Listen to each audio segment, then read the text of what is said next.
ఒకప్పుడు గజేంద్రుడు అనే ఏనుగు తన గుంపుతో కలిసి సంతోషంగా అడవిలో విహరిస్తుండేవాడు.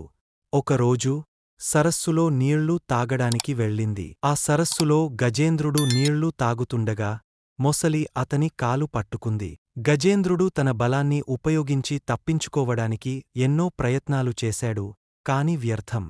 అతని గుంపు సాయం చేయాలనుకున్నా మొసలిని ఓడించడం ఎవరికీ సాధ్యం కాలేదు. తన శక్తిమీద నమ్మకం కోల్పోయిన గజేంద్రుడు చివరికి పరమాత్మను ఆశ్రయించాడు. తేజస్సుతో కూడిన గజేంద్రుడు దేవుడి దివ్యమంత్రాలను ఉచ్చరించడంతో విష్ణుమూర్తి వెంటనే గరుడవాహనంపై అక్కడికి చేరుకున్నాడు. విష్ణుమూర్తి తన సుదర్శన చక్రాన్ని ఉపయోగించి మొసలిని చంపి గజేంద్రుడిని రక్షించాడు. గజేంద్రుడు తన హృదయపూర్వక భక్తితో పుష్పాన్ని సమర్పించి దేవుడి కరుణను పొందాడు. ఆ ఘటనతో గజేంద్రుడు తన మోక్షాన్ని